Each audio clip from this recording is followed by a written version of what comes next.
PayPal founder Peter Thiel has dropped more than $1 million into a project to build what he calls libertarian utopias. They want to put them in international waters so that there's no government that has any power over them. They're completely independent, even of the law of the sea treaties.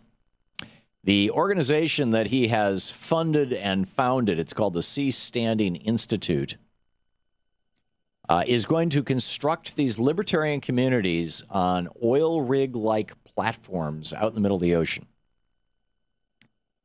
Now, you got this, a libertarian community. So let's see. No government.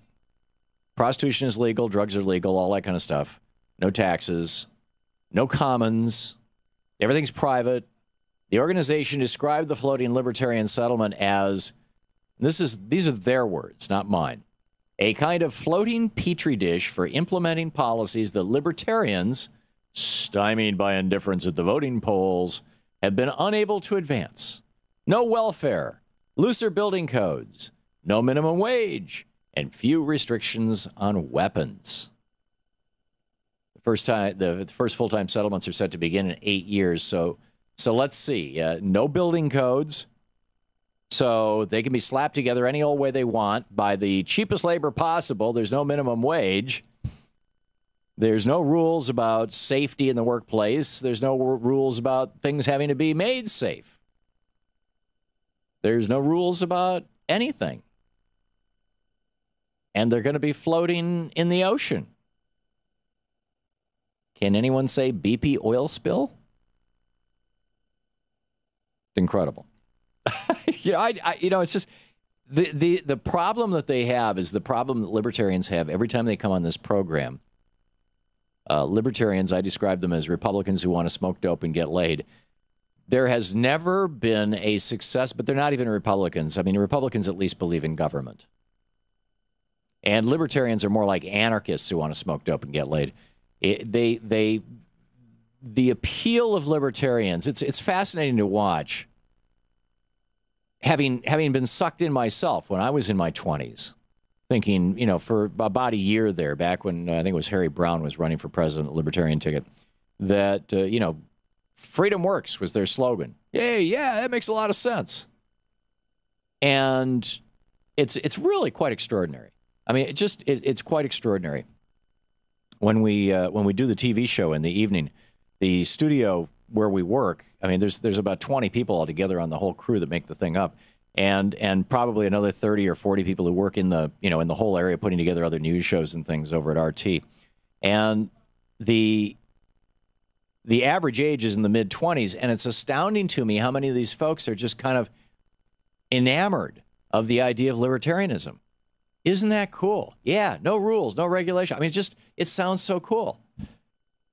Until you think, okay, we're all on this sea slug city floating out in the ocean, and somebody gets a contagious disease that's like really nasty, like tuberculosis, or even semi-nasty, like chickenpox. But not everybody has health insurance. Not everybody has access to the doctor because the doctor's a libertarian, and he's decided to set his rates as high as he can get them. And so he's going to set it above the average, so the people below the average, half the people can't afford to see the doctor. And pretty soon you've got what? An epidemic.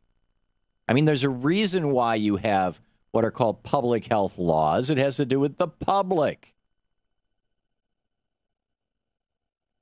Or, somebody decides, hey, there's no zoning laws, so I'm going to build my little house and, 30 feet higher than anybody else's. And all the people around them are like, hey, wait a minute, we're out here in the ocean where there's all this sun, and now we're sitting in the shade. What? That's no fair.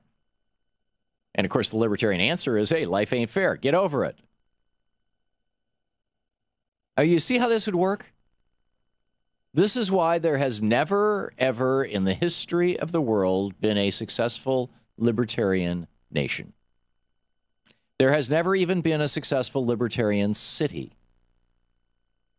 Arguably, the closest that you could get to a libertarian form of government is what you have in Somalia right now. You've got a federal government that fields basically an army and a police department that does have a court system to adjudicate disputes, and that's it. No commons. Any land can be acquired by anybody for any purpose. No building codes. No enforcement of them. No health care unless you're rich. If you're poor, you're screwed. And what's going on right now out of Somalia? Well, in the last couple of weeks, about 20,000 people have died of starvation. They're having famine right now because the crops failed. And, say, hey, you're a farmer, you couldn't grow something, the climate's changing, tough luck.